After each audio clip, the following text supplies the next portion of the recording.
Bonjour à tous. Boni Yayi est désormais président du parti Les Démocrates.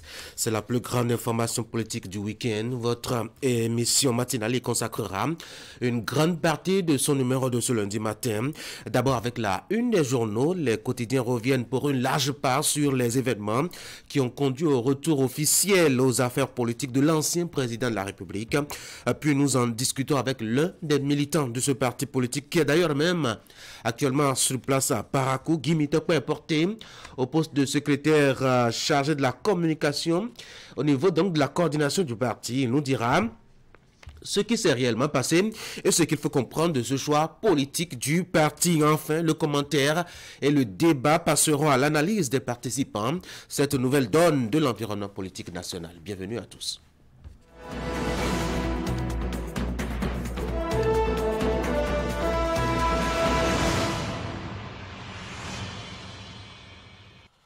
Et nous voici au premier rendez-vous de votre matinale Actu Matin. On va commencer avec la une des journaux. Fraternité est déjà là ce matin dans nos murs. Présidence du parti Les Démocrates. Yayi, la tour de contrôle de l'opposition.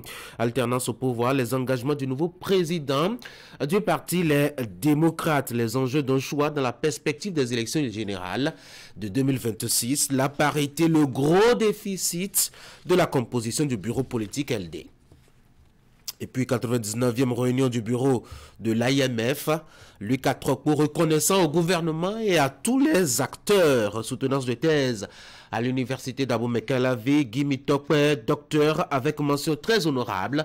L'homme d'ailleurs qui sera au téléphone en direct ce matin sur l'Actu Matin. Il ne va pas parler de science mais plutôt de politique. Il est désormais, vous le savez, secrétaire chargé à la communication du parti LD. Et renforcement de l'écosystème numérique au Bénin. Enabel d'autres les SAEI d'équipements mobiliers et de bureaux. Nous passons maintenant à notre quotidien, le matinal. Choix de Yayi Boni à la tête du parti Les Démocrates. Les implications d'une option risquée ont été malicieusement évincées. Un bureau de 89 membres constitué, les couleurs de 2026 a annoncé démission d'Osvaldo Meki, réaction officielle du gouvernement. Nous passons à la nouvelle tribune. Quelques soucis, le temps de vous faire voir justement, c'est une qui défile. Nous sommes avec la nouvelle tribune, le comeback politique de Boni Yayi. Mauvaise nouvelle pour le président Talon. Les 4 vérités désigné président des démocrates au congrès de Parakou. Boni Yayi en position de chef de file de l'opposition. La primeur animation de la vie politique nationale. Boni Yayi, la seule offre sociale des démocrates. Premier congrès du parti Les Démocrates. Boni Yayi à la tête d'une coordination de 89 membres. Donc 5 femmes. L'investigateur, la guerre entre Talon et son prédécesseur relancé, c'est une analyse proposée par l'investigateur au sujet donc de l'élection de Boni Yayi à la tête du parti Les Démocrates. Nous passons maintenant à Mateli, congrès du parti Les Démocrates. Boni Yayi commente une résolution spéciale pour la libération de Rick Madougou. Le réseau Winsou Thomas Loudja change de camp. Le Soleil Bénin Info, désormais aux commandes du parti Les Démocrates. Que prépare Yayi au peuple béninois? Le ministre Dato déjà sur la braise. Ça, c'est un autre titre d'un autre journal. Il s'agit de Visa Info. Là, nous avons changé de sujet. Baptême de feu, briefing avec le chef de l'État. Est-ce que c'est déjà la braise pour le ministre Dato? Se demande Visa Info. Ministère béninois des Sports, le confrère de la matinée placard en manchette ce matin. Pourquoi Benoît Dato est bon pour le mouvement sportif? L'affiche du jour pour revenir encore à cette actualité liée à l'élection de Boni Yayi à la tête du parti LD. La bataille pour le trône de 2026 aura donc lieu, pressant l'affiche du jour. L'Observateur, premier congrès ordinaire du parti Les Démocrates. Il y a l'appel de l'honorable Patrice Nobemé à Baudrenfort aux démocrates. Qu'est-ce qu'il dit? Eh bien, que les militantes et militants du Parti Les Démocrates soient des contradicteurs positifs et non des vengeurs, a souligné donc l'ancien député UPR. L'événement du jour, réalisation du PAG et amélioration des conditions de vie des Béninois, l'équipe gouvernementale unie autour de Patrice Talon. Voilà donc, je dois dire, le tour de l'information à la une des productions ce matin. On peut vous proposer la deuxième lecture de Fraternité pour boucler ce tour d'horizon présidentiel du Parti Les Démocrates. Il y a eu la tour de contrôle de l'opposition, alternance au pouvoir, les engagements du nouveau président Les Démocrates, les enjeux de choix dans la perspective des élections générales de 2026, la parité, le gros déficit de la composition du bureau politique du parti LD. 9e réunion du bureau de l'IMF, notamment à Cotonou. Le maire de la ville, Lucas Trocpo, est reconnaissant au gouvernement et à tous les acteurs, attitré ce matin Fraternité et puis soutenance de thèse à l'université d'Abomey-Calavi. Guido Soumitekwe, docteur avec mention très honorable. Dernier titre à la une de Fraternité, renforcement de l'écosystème numérique au Bénin. Enabel d'autres des SAEI d'équipement et mobilier de bureau. Ainsi donc, la une des informations des quotidiens parus ce matin et qui ont atterri à la rédaction de Canal 3 Bénin ce matin. Justement, en parlant de rédaction, elle a une fenêtre sur Actu Matin pour le bulletin de l'information. C'est l'information relayée par les caméras et micros de votre télévision nationale. Ce matin, Teddy Goudalo est installé. Teddy, bonjour. Tanguy, bien bonjour. Bonjour à toutes et à tous. Allez, on va avoir dans votre bulletin de l'information les images de d'activités politiques, notamment du Parti Bloc Républicain, avec cette tournée de remobilisation des militants initiée par le parti dans la Takora et la Donga. Une délégation du parti conduite par l'honorable Khéchoumé était vendredi à Kouandé pour mieux expliquer aux militants à la base les retombées du dernier congrès extraordinaire qui s'est déroulé le samedi 9 septembre 2023 à Cotonou. Des détails à suivre avec Régis Hippolyte Agossoum de notre antenne régionale, la Takora Donga là-bas. Et puis d'autres images aussi à suivre et à découvrir. Dans ce bulletin d'information, vous aurez le compte rendu de la commémoration de la 11e édition de la Journée internationale de la fille. C'est la commune de Kouamassé qui a abrité l'événement grâce à l'agence belge de développement Enabel. Voici le bulletin d'information.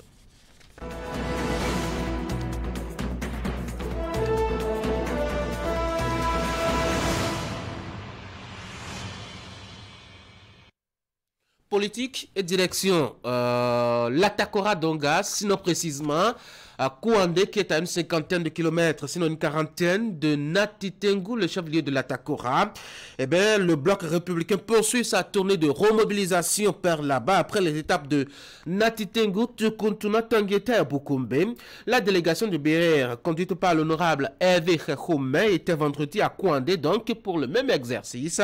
Il s'agit pour eux de restituer aux militants à la base les décisions prises notamment lors du dernier congrès extraordinaire du parti tenu, vous le savez, certainement le 9 septembre 2023. Voici les précisions avec Régis Hippolyte Agossoum. Devant ces militants et sympathisants du parti du Cheval Cabré, mobilisés dans cette salle de la Maison des Artisans de Kouandé, une forte délégation du bloc républicain, les honorables Hervé Khéchoumé, Gounou Abdoulaye, Hassan Seibou, Umpo Théophile et Jeanne Tchanaté sont ici pour signer un nouveau pacte de fidélité avec ces militants à la base. C'est tenu à Cotonou le 9 septembre dernier un congrès extraordinaire qu'il était normal qu'une restitution soit faite à la base. Ce matin, nous sommes avec vous. Et partout, l'objectif est le même. Faire la restitution et surtout échanger avec vous des questions de développement de Kouandé et de Péougou. Et il vous reviendra d'aller annoncer la bonne nouvelle à la base. S'il a été question de rappel de troupes conformément aux conclusions du dernier congrès du parti, les militants ont saisi l'occasion pour exposer leurs différentes préoccupations à leurs hôtes du jour. Mais de toutes celles-ci, le bitumage de la voie Kota-Kouandé a été primordial. Notre zone, la zone des décapés, est confrontée à d'énormes difficultés, à savoir la réalisation de nos routes, surtout le bitumage des axes Djogo, Peonko, Kero, Banikwara et la route Kota-Kouandé. Des préoccupations auxquelles l'honorable Hervé Hekome, ex-ministre des Transports, a tenté d'apporter des réponses. En tant que député, la connaissance des choses que j'ai l'obligation de vous les mettre à disposition pour que vous puissiez porter la bonne nouvelle aux populations. Le gouvernement a contractualisé avec l'entreprise ADOC. Ce contrat a été signé le 3 octobre 2022. L'ordre de service que le gouvernement a envoyé à l'entreprise pour dire tout est prêt, le financement, on voit clair dedans. C'est le 19 juin qu'on a fait chrono T0. Cette route-là est véritablement en chantier. Donc c'est ça la situation de la route Kota-Kouandé. La seule chose que nous allons demander, et nous serons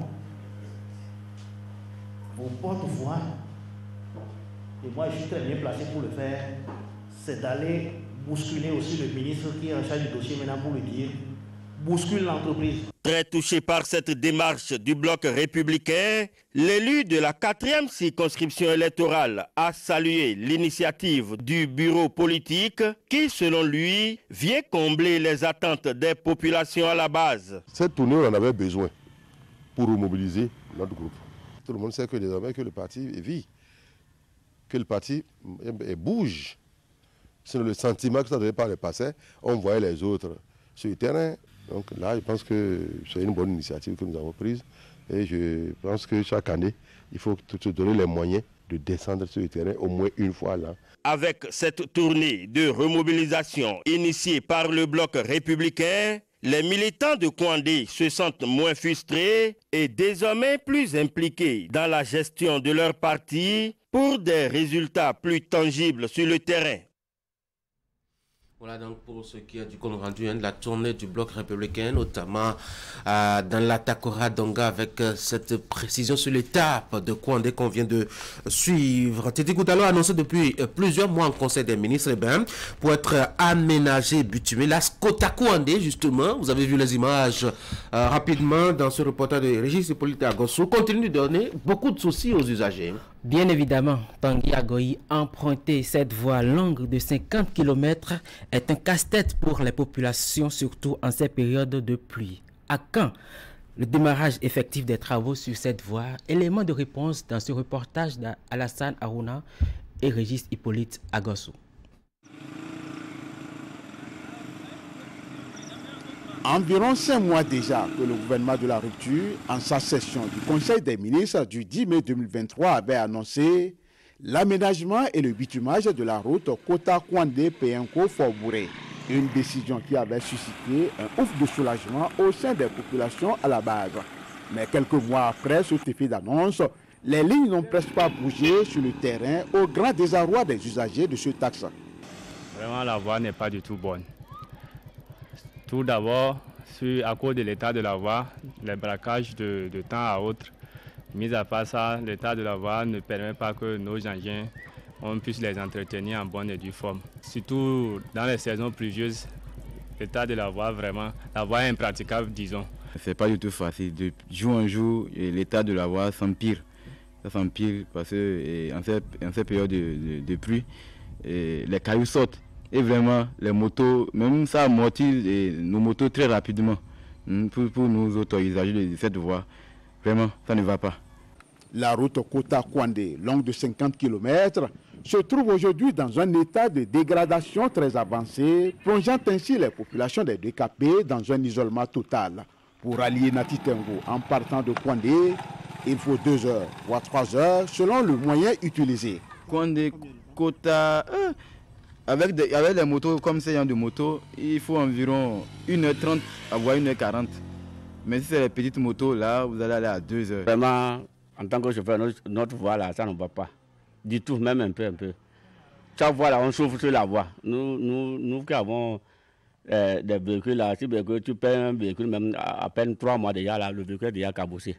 Donc vraiment, c'est la souffrance, c'est un calvaire. Sincèrement, je ne peux pas tout décrire à propos de la voie, mais vraiment, on souffre. L'état de la voie est vraiment déplorable. Et la distance, elle est également longue et la voie n'est pas du tout praticable. La voie n'est pas bonne, on souffre beaucoup. On ne sait pas comment on va faire pour arranger la voie là. Quand il pleut là, on ne sait pas comment on va faire pour s'en sortir. Tout à l'heure là, on vient de Kodopunga. On s'est enfoncé. On ne peut pas s'en faire pour s'en sortir. Plusieurs patients, surtout les femmes enceintes, en instance d'être évacuées vers le siège de Nati Tengu, seraient passés de vie à trépas à cause de l'état défectueux de cette route. Par rapport à l'évacuation des cas urgents sur la voie, des cas de malades urgents sur la voie, vraiment c'est déplorable. Parce qu'en cours de route, même si c'est l'ambulance qui prend la voie, le chauffeur n'arrive pas à atteindre l'autre bout très vite parce qu'il faut qu'il s'arrange à être très prudent sur le volant parce que la voie n'est pas du tout bonne. De Kotopunga à Tengu, il peut faire 2 heures de temps, des fois 3 heures de temps parce que la voie n'est pas du tout praticable. Et les enfants naissent sur la voie, d'autres pètent leur bébé sur la voie. Donc c'est vraiment déplorable. On souhaiterait que l'État nous vienne au secours. C'est l'entreprise Adeoti SA qui aura la charge d'exécuter les travaux d'aménagement et de bitumage de la route Kota-Kwande-Fort-Bouré. Sur le terrain, aucune trace d'engin lourd n'est encore visible, si ce n'est cette base de préfabrication Sisa Beresengu à Nati Tengu. Actuellement, l'entreprise Adeoti SA est en phase d'installation. Vous allez remarquer avec nous que suite aux dernières pluies, on n'a pas pu vraiment évoluer en tant que tel, mais comme la pluie a cessé, nous avons repris bel et bien avec les installations. Derrière, sur d'autres sites, il y a d'autres activités aussi qui se mènent. Nous avons la carrière à Kwandata qui est aussi en phase d'installation. Sur le tracé du projet Kota Kwande, nous sommes en train de faire les diverses études topographiques. Avant le démarrage proprement dit des grands travaux sur ce axe routier, les usagers continueront de souffrir le martyre.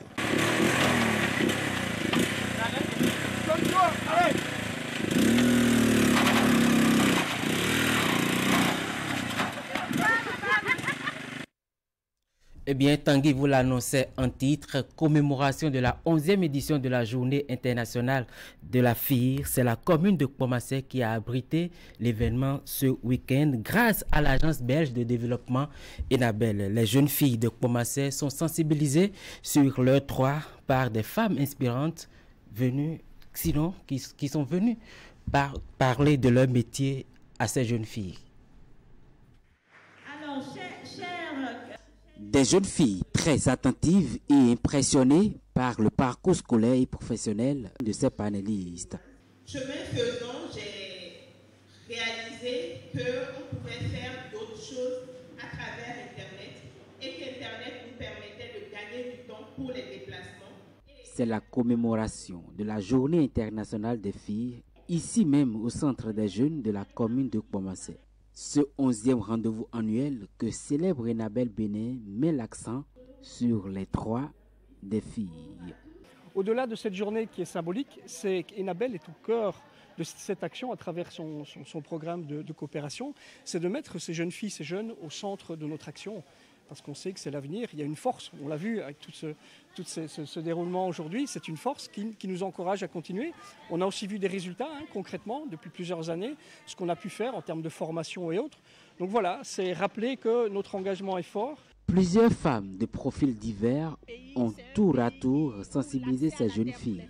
Elles proviennent des secteurs agricoles, de la santé, du numérique, des forces armées et bien d'autres. C'est le moment pour la directrice départementale des enseignements secondaires techniques et de la formation professionnelle d'encourager ces adolescentes dans leur choix de métier. Les lycées techniques sont là, les centres de formation professionnelle sont là et vous pouvez déjà commencer par vous y intéresser. Tout ce qu'on vous demande, chers enfants, tout ce qu'on vous demande, c'est de sortir de l'ornière, c'est de vous faire une image. C'est de montrer que la fille, la femme aussi peut beaucoup de choses. En plus de la Journée internationale des droits des femmes, on doit aussi porter une attention particulière aux filles qui souvent font encore face à des discriminations, des inégalités dans leur parcours au niveau de l'enfance, au niveau de la jeunesse, au niveau du début de la vie professionnelle active, tant au niveau de l'éducation que de la formation, mais parfois aussi au niveau des familles. On sait encore toutes les problématiques qu'il existe, voilà, que ce soit les violences basées sur le genre, que ce soit d'autres discriminations, elles font face à beaucoup d'obstacles et je pense que c'est important de les accompagner, de montrer tous les outils qui existent pour leur permettre de réaliser leurs ambitions et de leur donner toutes les clés pour avoir une vie épanouie. Des moments de distraction ont également meublé cette rencontre de Enabel Béné avec ces jeunes filles de Kouamassé. Des stands sont érigés à l'occasion pour permettre aux filles de mieux connaître leurs droits. Mesdames et messieurs, ce sera tout pour ce matin. Je vous invite à prendre le rendez-vous de 13h avec Eric Guédénon pour la grande édition de la mi-journée. Merci beaucoup à vous, Teddy Goudala, pour la présentation de ce bulletin d'information. Mesdames et messieurs, voici le bulletin des informations sportives.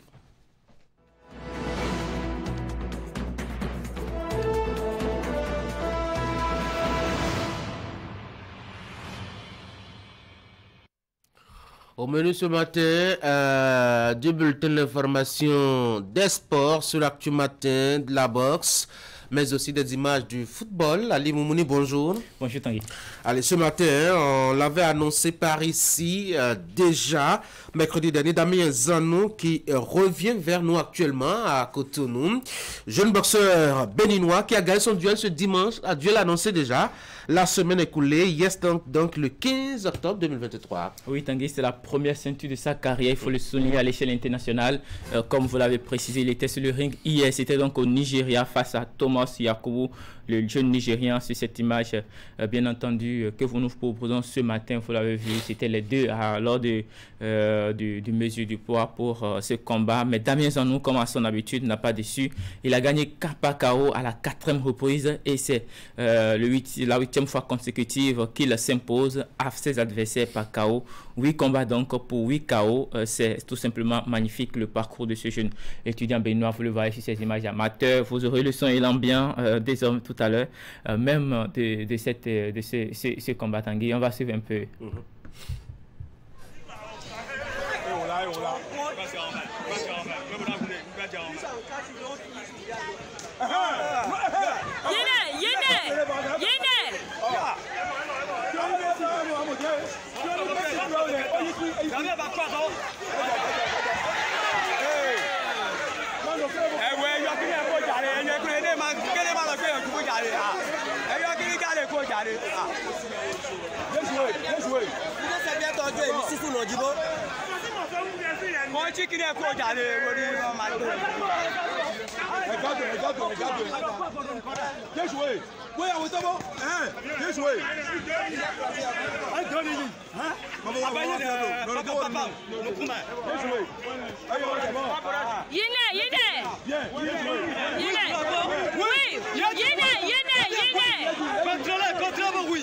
Contrôlez avec la garde. Avec la garde.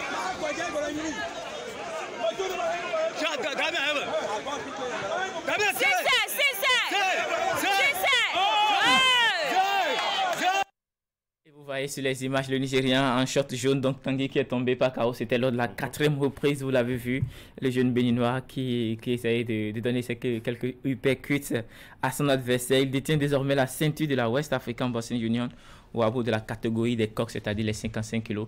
Nous allons le suivre à présent juste après le combat. Ça, c'était lorsqu'il était déjà retourné à l'hôtel. Ce combat n'était pas facile pour moi contre Yakubu Thomas. J'ai essayé de faire le KO à la première reprise, mais ça n'a pas marché parce que je doutais des arbitres.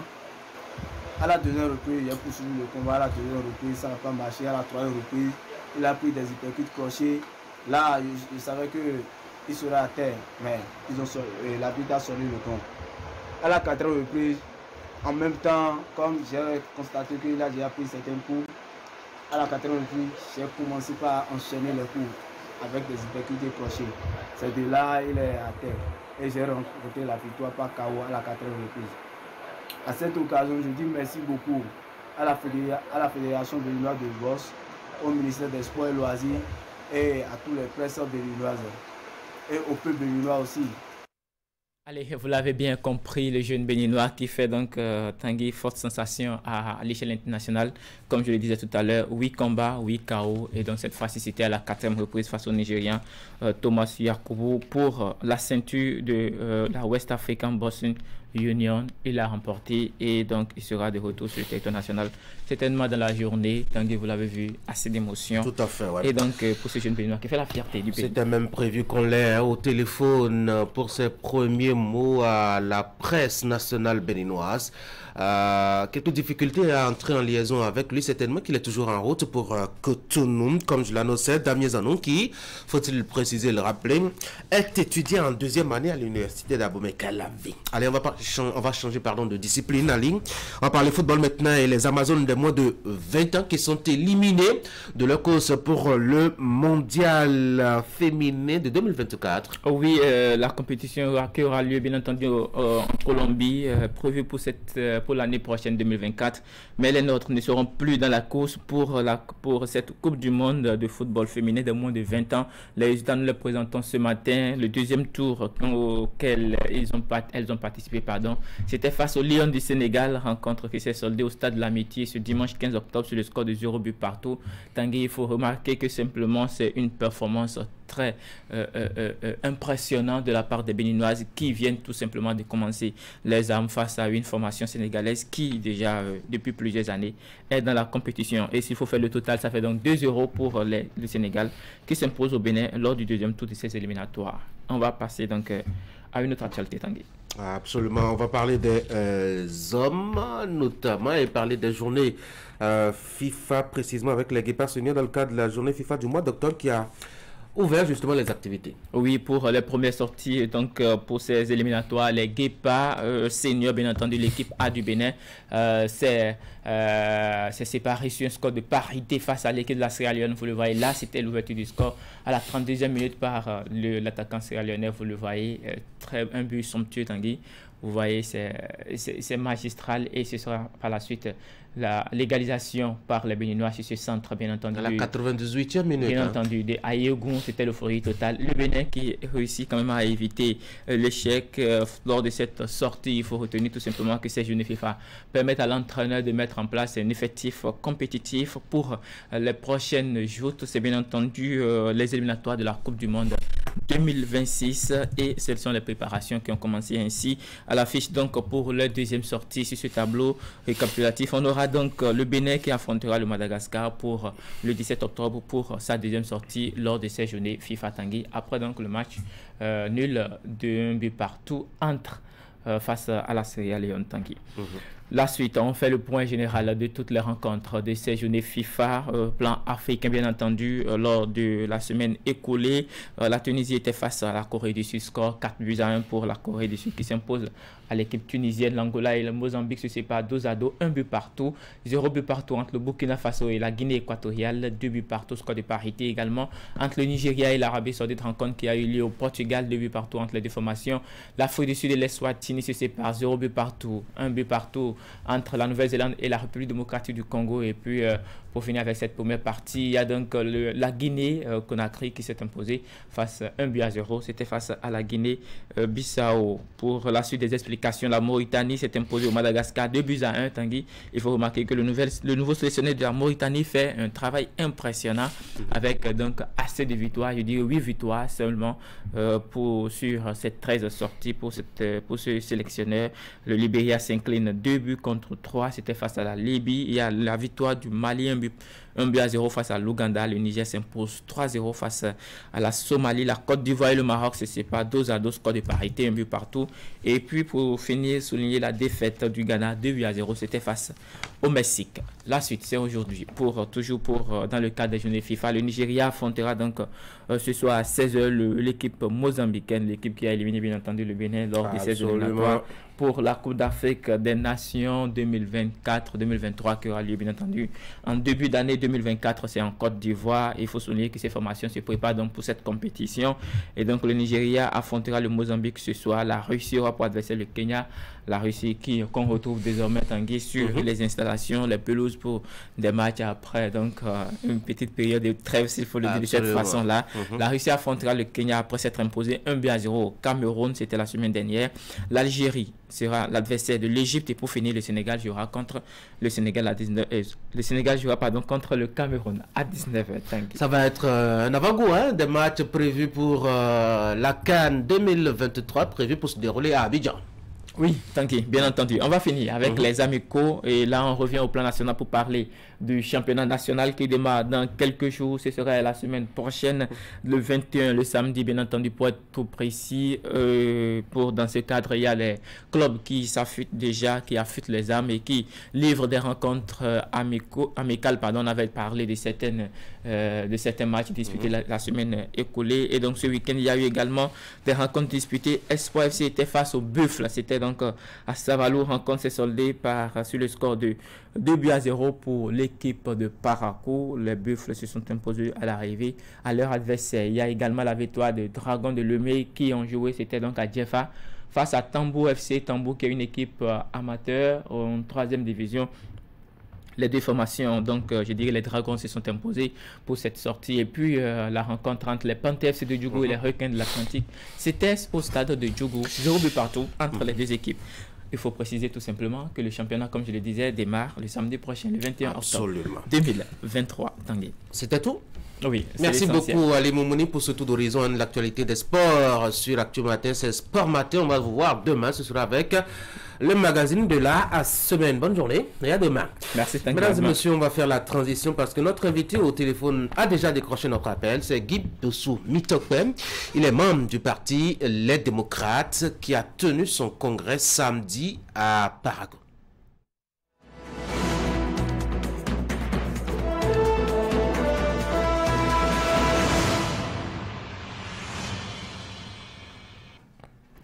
Guy Dossou Mitokwe, bonjour. Bonjour monsieur le journaliste. Vous êtes membre du parti Les Démocrates, désormais secrétaire à la communication du parti au niveau donc de sa coordination. Merci d'avoir décroché mon appel ce matin. C'est l'information la plus importante du week-end. Boni Yayi est désormais président de votre creuset politique, en tout cas officiellement. Pourquoi êtes-vous allé chercher l'ancien président qui a quand même servi 10 années consécutives son pays et qui mérite maintenant un repos du vieux soldat? Je vous salue, je salue les téléspectateurs de votre chaîne de télévision. Merci. Le président Boni Yayi a répondu à l'appel des dirigeants, des responsables du parti, des sympathisants, des femmes, des hommes du parti. Je dirais même qu'il a répondu à l'appel des Béninois et des Béninoises. Nous avons décidé de lui demander à nouveau le sacrifice. Parce que nous savons que quand il s'engage totalement. Et donc, nous avons voulu à nouveau qu'il mette son expérience, sa disponibilité à la disposition du parti. Mais, la lecture qu'on fait tout de suite, en tout cas, vous êtes jeune, je le suis aussi, et la lecture, comme je le disais, qu'on fait, c'est que c'est un désaveu pour les jeunes d'aller chercher quelqu'un de plus âgé pour venir leur montrer le chemin. Non, dans le cas-ci, ce n'est pas un désaveu, parce que vous savez que au niveau de toutes les entités politiques, de tous les partis politiques, et cela n'est pas propre au Bénin, dans le monde et dans d'autres pays, il y a toujours des personnalités mythiques, des personnalités fortes, et dans le cadre du parti Les Démocrates, et je dirais même pour le compte du Bénin, nous avons une chance, nous avons une occasion en or d'avoir en notre sein quelqu'un comme le président Boni Yayi qui a beaucoup d'expérience et aujourd'hui qui a répondu à l'appel des militantes et des militants à mettre son expérience à la disposition du Bénin et de notre parti. Alors, on a entendu beaucoup de vous, membres du parti, au sujet du président, ou plutôt du vice-président, pour être en phase maintenant avec l'actualité au niveau du parti. Donc, du vice-président Eric Rundete, certains ont vu dans sa position naguère timorée, parfois silencieuse, discrète, une sorte de collusion et de bonne intelligence, même avec le pouvoir en place, parce que peut-être l'esprit et la verve qu'on lui connaissait très critique, et quand il est parlementaire n'est plus là seulement. Cela lui a valu d'ailleurs, hein, je dois dire, quelques instants d'émotion et de gouttes de larmes lors de ce congrès. Mais est-ce que vous ne lui portez pas l'estocade, pardon, en le faisant vice-président? Non, il n'y a pas d'estocade à porter. Pour revenir au président Boni Yayi, je voudrais vous dire que ce n'est pas une première, même dans notre pays. On a vu au niveau de la renaissance du Bénin par le passé, l'ancien président de la République, le président Nicéphore Soglo Dieudonné, à qui je rends hommage d'ailleurs, qui a donné de sa personne, de son expérience à son parti. Et puis, il y a aussi le cas dans d'autres pays. Quand vous prenez le cas du Ghana, l'ancien président de la République du Ghana continue d'animer la vie politique de son pays au sein de son parti politique. Quand vous prenez le cas de la Côte d'Ivoire, feu le président Henri Konan Bédié, qui est resté président emblématique du PDCI jusqu'à la fin de ses jours. Donc, je ne crois pas que ce soit une nouveauté. Le président Boni Yayi a rebondi à cet appel des militantes et des militants. Et l'autre chose, pour ceux qui ont assisté, que lorsque la déclaration a été faite, vous avez assisté avec moi à cette clameur dans la salle. C'était vraiment une manifestation de joie d'une manière unanime. Donc il n'y a pas eu d'imposition, il n'y a pas eu de graissement de dents, il n'y a pas eu, je dirais, de mécontentement exprimé. Pas même du côté d'Éric Condété. Oui, je voudrais revenir au premier vice-président, que je salue d'ailleurs au passage, à qui je rends hommage, le premier vice-président Éric Condété, qui a fait un très bon mandat de juillet 2020 à nos jours. Et je crois qu'il est temps que nous puissions reconnaître au vice-président Éric Condété tous les sacrifices aussi qu'il a consentis pour que le parti soit le parti qu'il est aujourd'hui, que nous ayons le parti que nous avons aujourd'hui. Le premier vice-président, ne l'oublions pas, a porté le parti très loin. Le premier vice-président Éric Condété, il a été l'artisan principal qui nous a conduits aux dernières élections législatives. Moi, je lui rends hommage. Je pense qu'il c'est un grand homme qui continue de faire son chemin, qui continue d'écouter, qui continue de donner aussi de sa personne. Et donc, à ce niveau, le premier vice-président du parti, je ne crois pas que ce soit un désaveu, que ce soit une manière de rétrograder. Je pense qu'il montre une fois de plus l'humilité, il montre une fois de plus qu'on peut être président et devenir premier vice-président, il montre une fois de plus qu'on peut donner de son expérience, de son expertise, quel que soit le poste qu'on occupe au sein d'un parti politique. Nous qui sommes un peu plus jeunes que nous continuons d'apprendre. Et pour moi, c'est une leçon d'humilité. Il montre une fois de plus que ce qui compte, c'est le parti politique. Supérieur du parti. Allez. Que nous puissions être unis, que nous puissions être rassemblés, que nous puissions être forts pour les combats qui nous attendent. Qu'attendez-vous de Boni Yayi? Qu'attendez-vous qu'il apporte au parti qu'il n'a déjà apporté, notamment avec son hyperactivité, sa grande présence, son implication? On doit lui dire au passage, merci pour la tournée des dernières heures lors de la campagne législative dernière, et surtout son poids, qu'il est omniprésent sur les décisions du parti. On se rappelle bien les tractations de 2021 avec la désignation du duo du parti pour la présidentielle. Tout cela, qu'est-ce qu'il va apporter de nouveau qu'il n'a déjà apporté? À ce niveau, je vous dirais que le président Boni Yayi, c'est aussi le moment pour moi de le saluer et de lui rendre hommage, parce que vous savez, ce n'est pas facile quand on a déjà l'expérience qu'il a, quand on a le parcours qui est son parcours, de se mettre à disposition d'un parti comme le Parti Les Démocrates, qui est né dans des conditions extrêmement difficiles. Et donc, vous l'aviez dit vous-même, ce n'est pas un président bureaucrate, ce n'est pas un président, et je dirais aussi, qui est contre les valeurs démocratiques. Avec lui, nous continuerons de parler, avec lui, nous continuerons de dire ce que nous pensons, et je pense également qu'il a toujours surécouté, il continuera de nous écouter, il continuera d'écouter les dirigeants du parti. Vous constaterez avec moi que les dispositions n'ont pas véritablement changé. Ce congrès n'a pas véritablement, je ne sais pas, renouvelé entièrement et totalement le parti. Tout à fait. C'est une manière pour les dirigeants du parti de saluer je dirais, le sacrifice que les premiers responsables ont consenti pour que le parti soit celui qu'il est aujourd'hui. La première formation politique du Bénin. Et donc, nous continuerons de travailler dans ce sens. Et pour nous, il ne s'agira pas de faire de fixation sur les personnalités du parti. Ah oui? Je pense que c'est déjà...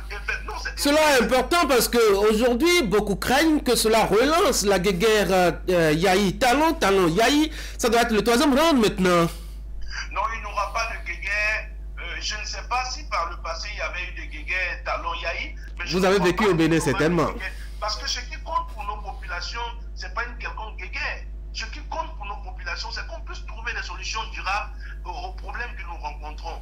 La cherté de la vie aujourd'hui et la décapitation de notre démocratie, ce sont des choses qui nous intéressent. Le fait que l'emploi soit de plus en plus précaire dans notre pays, avec la loi sur l'embauche. L'entrée des députés de l'opposition au sein du Parlement fait bouger déjà les lignes. Et donc, nous sommes dans cette continuité.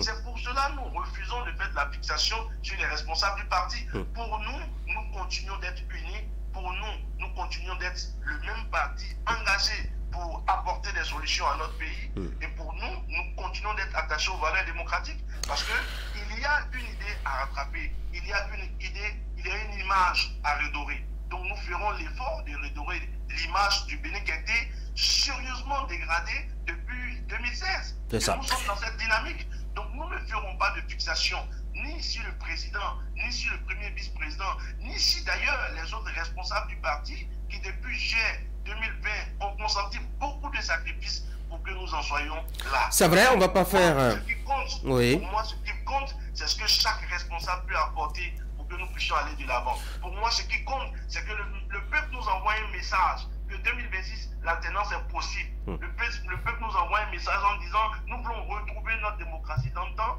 et ce régime ne nous donne pas de garantie. Ce régime nous a apeurés, ce régime nous a maltraités, ce régime nous a fait mal et pour nous, l'alternance crédible, c'est le parti des démocrates. On verra bien avec afin que cela puisse être une réalité en 2026. La suite que vous donnerez justement à ce congrès. On a bien l'impression que ce congrès était juste le rendez-vous pour faire revenir Boni Yahi. Y a-t-il eu d'autres actes à part ce point? Non, ce rendez-vous de ce week-end n'a pas été uniquement l'occasion pour faire revenir en scène le président Boni Yahi, qui d'ailleurs, son retour, qui d'ailleurs n'est pas une mauvaise chose. Et puis, parlant de cela, je ne crois pas que ce soit un retour véritablement, puisqu'il était le président d'honneur. Donc, il a toujours été là. Lors des dernières élections législatives, vous l'aviez vu sur le terrain, en contact avec nos populations, à expliquer l'utilité de faire entrer des députés engagés, des députés démocrates au sein du Parlement. Et aujourd'hui, je ne crois pas que les populations qui aient fait ce déplacement, les populations qui aient exprimé leur vote pour le compte du parti, les démocrates ont des remords, je ne crois pas. Parce que nos députés ne nous déçoivent pas encore. Ils ne nous décevront pas. Ça, c'est un engagement que je pourrais prendre pour le compte de nos députés. Mais on a l'impression bien qu'ils sont là-bas pour faire beaucoup de bruit, même si on n'a pas vraiment les effets qu'il faut de façon concrète, alors même que leur engagement au départ, c'était de vrai quand même, à la libération des détenus politiques, au retour de quelques exilés, etc., avec même cette loi qui a bien commencé sur l'amnistie. On n'en parle plus. Non, nos députés ne feront pas de miracle. Nos députés travailleront avec les dispositions des différentes lois. Parce que, vous voyez, quand on est 28-609, quand on a été truandé lors des dernières élections législatives, lorsqu'on a tout fait afin que nous puissions avoir la majorité et que le système de fraude qui a été mis en place par le régime depuis 2016 continue d'œuvrer, pour nous, il puisse que nous puissions d'abord accepter de rentrer dans le Parlement et ensuite de procéder au démantèlement de ces systèmes de fraude. Donc, ça rentre en ligne de compte de ce que nos députés sont en train de faire. Vous constatez avec moi, ce ne sont pas des bruits en l'air qu'ils sont en train de faire. Nos députés sont en train d'utiliser les armes qu'offrent les dispositions des lois actuelles en République du Bénin. Vous n'allez pas les demander qu'on prenne par force des dispositions pour aller, je ne sais pas, libérer les noms. Ce que la loi nous offre, les dispositions que nous offre nos différentes lois, c'est ce que nous sommes en train d'utiliser. Et nous continuons de parler. Nous ne sommes pas des ventes en guerre. Nous discutons là où il faut discuter, nous parlons là où il faut parler, et nous continuons de croire que pour nous aujourd'hui, c'est un impératif qu'on libère nos prisonniers. C'est un impératif qu'on aide le pays afin que ceux qui sont hors du pays, pas parce qu'ils le veulent, mais parce que cela s'impose à eux, qu'on puisse les aider à revenir au pays. Et regardez avec moi, les étudiants qui sont en prison depuis un peu plus de 4 ans. Mais c'est malheureux. Ces étudiants sont en prison pas parce qu'ils ont tué. Ces étudiants sont en prison pas parce qu'ils ont volé. Ces étudiants sont en prison pas parce qu'ils ont, je ne sais pas, autrement violé la loi. Mais ces étudiants sont en prison à cause de leurs opinions. Ces étudiants sont en prison parce qu'ils ont dit 5 ans, c'est 5 ans. Nous ne voulons plus de ces choses. Et c'est pour tout ça que nous pensons aujourd'hui que dans notre élan de renouveler notre bureau, notre instrument exécutif, pour nous, le peuple l'a demandé, les responsables l'ont demandé, le président Yahya Boni devait revenir à la première position et nous l'avons fait. Pour revenir à la question... Oui, et rapidement on va finir là-dessus. Hein, oui. Voilà, les autres actes qui ont été pris. Et naturellement, comme dans tout congrès, à ce niveau, je crois qu'on prend des résolutions, on fait des recommandations. Donc nous avons pris des résolutions sur le cas du Niger et de la CEDEAO, des résolutions je dirais, au cours de laquelle nous avons exprimé la position du parti, parce que le Bénin puisse travailler au dégel de la situation. Notre pays ne doit pas continuer de rester sur son grand cheval à adopter une position belliqueuse. Notre pays doit travailler à la désescalade. Et pour nous, c'est un impératif. Nous avons aussi fait une résolution dans le sens de la souffrance de nos paysans.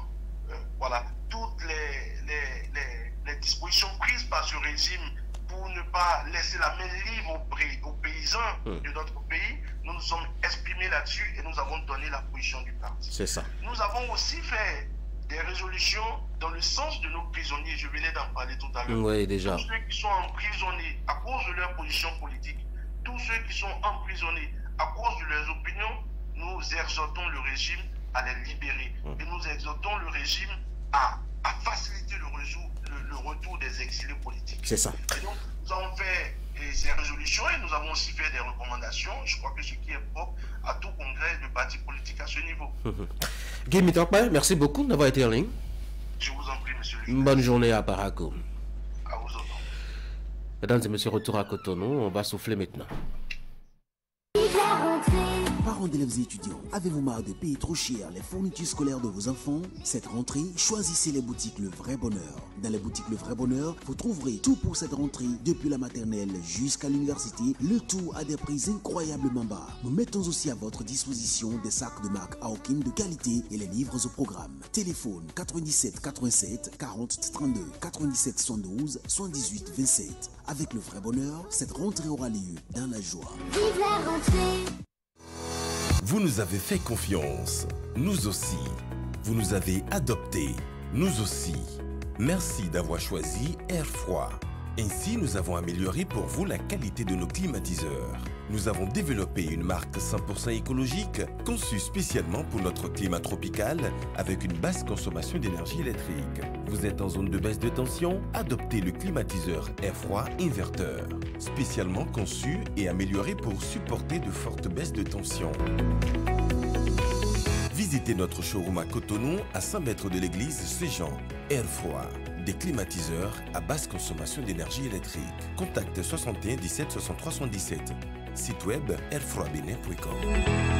Pour la rentrée académique 2023-2024, l'Université africaine de développement coopératif UADC, université publique multinationale basée à Cotonou au Bénin, offre 35 bourses d'études aux candidats des États membres de la conférence panafricaine coopérative CPC. Elles vous sont accordées sous forme d'une réduction des frais de scolarité de 40% pour les licences et de 50% pour les masters dans les filières entrepreneuriat et gestion des projets de l'économie sociale, économie coopérative et gestion des organisations, microfinance, micro-assurance santé, développement local et décentralisation, genre et développement. Conditions à remplir, être ressortissant d'un pays membre de la CPC et répondre aux critères académiques. Le dépôt des dossiers de candidature est en cours sur le campus de l'UADC, 6 au quartier Jacques à Akbakba, derrière le ministère de la Santé, ou par mail via rectorat uadc@yahoo.fr. Pour plus de renseignements, contactez-nous au phone ou WhatsApp plus 229 95 38 12 84 ou 97 88 0025. À l'UADC, nous formons pour le développement de l'Afrique.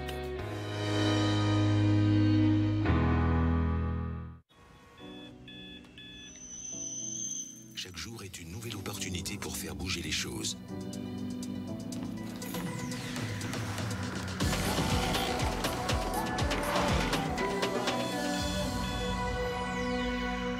Un pas de plus pour atteindre vos ambitions.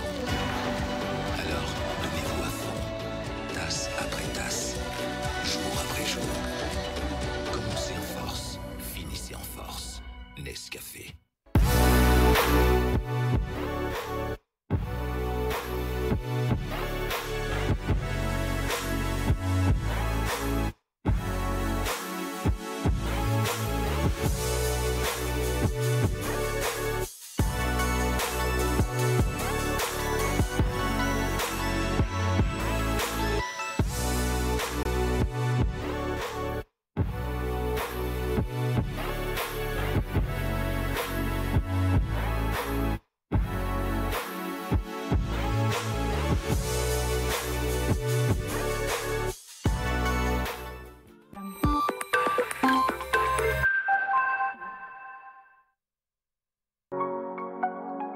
Être un vrai leader, c'est avoir une bonne connaissance de soi. Nourrir d'une passion pour le travail, l'obsession du détail et des résultats. Avoir l'esprit ouvert et la capacité d'adapter son style. C'est ça, être un leader. Plus de 25 ans que nous sommes leaders du marché des assurances au Bénin.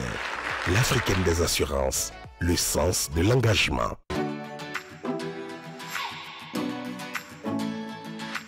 Avec les soucis de vol et intrusion intempestifs. Benin Tracking Security vous offre son système anti-intrusion, extrêmement efficace contre toute intrusion malveillante, muni de détecteurs d'ouverture et de mouvement. Avec notre anti-intrusion, vous êtes relié à notre salle de contrôle unique au Bénin, qui reçoit automatiquement l'alerte et diligente la riposte grâce à notre unité d'intervention rapide et aux forces de sécurité publique.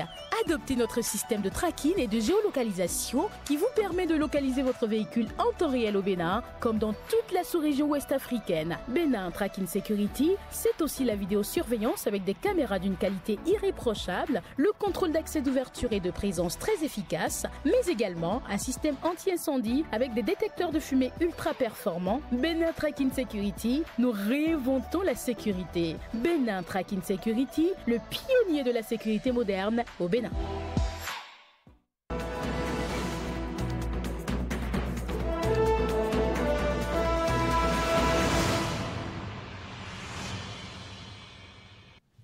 Voilà donc de retour sur ce plateau pour engager nos discussions autour du sujet, l'unique d'ailleurs politique du week-end. Il s'agit du congrès du parti Les Démocrates. On était tout à l'heure au téléphone avec son secrétaire à la communication désormais, Guy Dossoumitek. Cette fois-ci, on va s'intéresser un peu aux autres décisions prises par le parti à ce rendez-vous-là. Le commentaire de la rédaction signé Franck Aounou. Franck, bonjour. Bonjour Tanguy. Comme annoncé, le parti Les Démocrates a tenu ce week-end son premier congrès avec comme plat de résistance le renouvellement des instances dirigeantes. Et désormais, c'est chose faite. Oui, c'est fait. Tanguy, le parti Les Démocrates a effectivement renouvelé ses instances dirigeantes. Sinon, j'allais dire constituer ses instances dirigeantes, puisque depuis 2020 que le parti existe, c'est ce week-end que le premier congrès digne du nom a été tenu. Pour faire court, sachez Tanguy que le parti d'opposition radicale au régime en place a un bureau de 13 présidents, dont un président et 12 vice-présidents avec de grands noms tels que Eric Rondeté qui a décalé juste d'un rang comparativement à l'ancienne architecture du parti, Norenou Achade qui se trouve juste derrière Rondeté, et aussi des noms comme Alassane Tigri, Eugène Azatassou, Djibril Maman Debourou, Léon Basila Rossi qui est le troisième vice-président, Nathanaël Kiti, un universitaire, et puis bien d'autres noms. Je peux citer par exemple Kama Wassangari qui reste à son poste de secrétaire administratif. On y retrouve également assez de secrétaires dédiés à diverses tâches au sein du bureau, comme Abibou Worukubu, qui est désormais secrétaire à la mobilisation des ressources et à l'économie, des coordonnateurs des 24 circonscriptions électorales, mais aussi et surtout des conseillers juridiques et politiques. C'est-à-dire que les membres de ce parti sont allés abattre un gros travail à Parakou pour non seulement donner une structuration plus rigoureuse à leur formation politique qui adopte une position assez tranchée par rapport au régime Talon, mais aussi et surtout, ils en ont profité pour distribuer les rôles. C'est un aspect très important car on dit souvent qui va loin, ménage et sa monture. Les démocrates ont responsabilisé les leurs. Désormais, on sait qui fait quoi. Et puis, la cerise sur le gâteau, c'est l'ancien président Boni Yayi qui prend la tête du parti. C'est fait et dorénavant, on doit s'habituer à appeler Boni Yayi président de LD. Et ce ne devrait pas être à nouveau un Boni Yayi président. En tout cas, est-ce qu'on doit parler d'opportunisme, de solution à une crise interne ou plutôt de positionnement stratégiquement politique? J'y vois un peu de tout, mais beaucoup plus une stratégie politique dans la perspective de 2026 et en même temps la solution à une situation interne qu'on nous a peut-être cachée. Je vous explique pourquoi avant de revenir sur l'opportunisme de ce choix 2026. Eh bien, les démocrates, autant que l'ensemble des formations politiques de notre pays, même celles du camp présidentiel, savent que ce ne sera pas une partie de beurre. L'enjeu est 1000 fois plus grand que toutes les élections que nous avons organisées au Bénin ces dernières années, simplement en raison du caractère général des dites consultations, mais aussi du fait que le président actuel est en fin de mandat et donc les jeux sont totalement ouverts. Il y a aussi que l'opposition au régime Talon ambitionne de toutes ses forces de conquérir et d'exercer le pouvoir en 2026. N'oubliez pas que les conditions dans lesquelles Yayi a passé le pouvoir à Patrice Talon, c'était des conditions très douloureuses car Boni Yayi et Patrice Talon de 2016 étaient considérés encore comme des ennemis jurés et donc à la moindre occasion, Yayi, qui n'a toujours certainement pas digéré cela, voudra prendre sa revanche politiquement, bien sûr. Dans l'arène des démocrates, il est conçu l'opinion selon laquelle pour gagner le challenge de 2026, il faut à la tête du parti un homme qu'on ne peut influencer, un homme qui a un charisme avéré, capable de résister aux manœuvres politiques et à l'armada du pouvoir en place, dont le plus gros défi, c'est également de conserver le pouvoir. Et je puis dire, même si l'heure est difficile aux démocrates de l'admettre, il y avait une crise de confiance au sein du parti relativement à Eric Rondeté. La cohésion qu'on semble voir dans le parti depuis 2020 n'est que la face visible de l'iceberg. Il y avait bel et bien problème et ce congrès de Parakou ainsi que les décisions prises au cours des travaux viennent mettre à nu ces problèmes au grand jour. Ont-ils raison de confier la direction du parti à un certain Boni Yayi, ancien président, les jours, semaines à venir? Nous édifierons, mais pendant qu'on y est, j'ai pu déceler une petite dose d'opportunisme dans le choix opéré par Yayi de prendre les rênes du parti. Les démocrates, Boni Yayi, après 10 ans d'exercice du pouvoir politique, était dans un premier temps parti pour contrôler les choses au niveau des Foscori.Bénin émergents. Ça n'a pas marché, il est parti. Pendant ce temps, les quelques démocrates qui s'échinaient pour construire leur parti avec toutes les péripéties possibles, il les rejoint, il se fait une place de président d'honneur, une place honorifique à la limite, et comme s'il avait un plan, son plan bien conçu, il parvient à se mettre à la tête des LD avec à la clé positionné quelque part son fils dans le bureau. C'est un fin calculateur.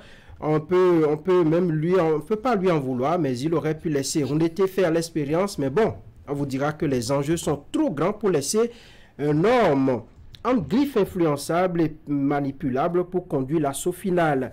Mais j'ai bien peur car Yayi, c'est vrai, le mobilisateur bontin, c'est le rassembleur. C'est aussi quelqu'un qui pourra mettre son aura dans la balance pour faire gagner les démocrates.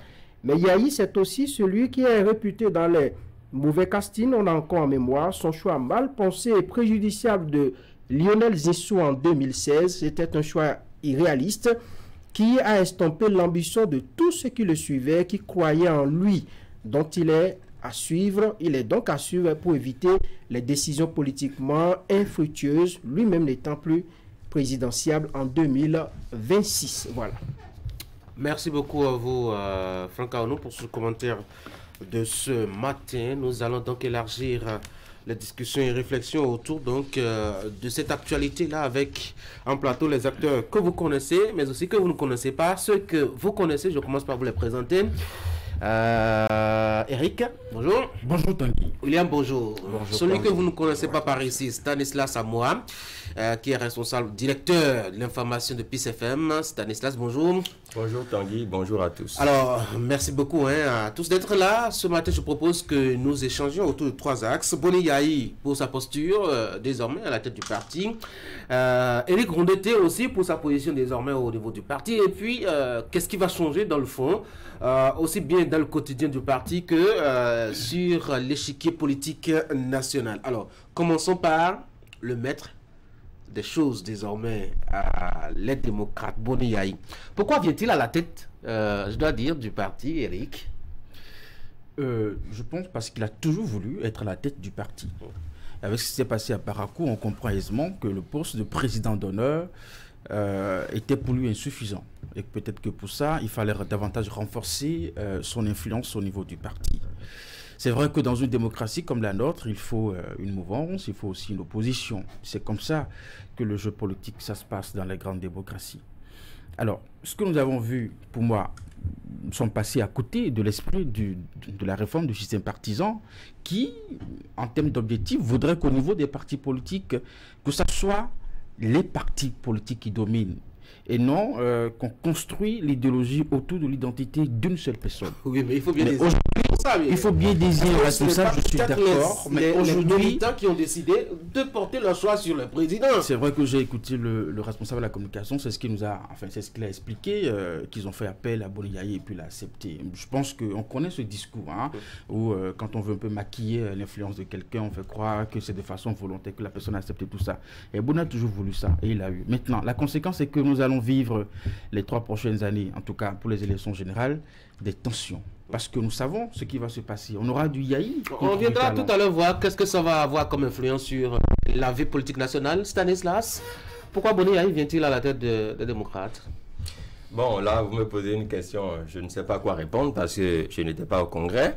Mais bon, en tant que journaliste, analyste des faits de la vie politique de notre pays, il faut dire simplement que l'homme n'a pas quitté sa nature en fait. Parce qu'on dit chasser le naturel, il revient au galop. Donc, on a retrouvé un Boni Yahi qui est dans ce qui conviendrait d'appeler sa nature, tout simplement. Donc, il a eu sa nature, c'est être au devant de la scène, avoir, vouloir guider toutes les choses, notamment au niveau du public, au niveau de la vie publique et tout ça.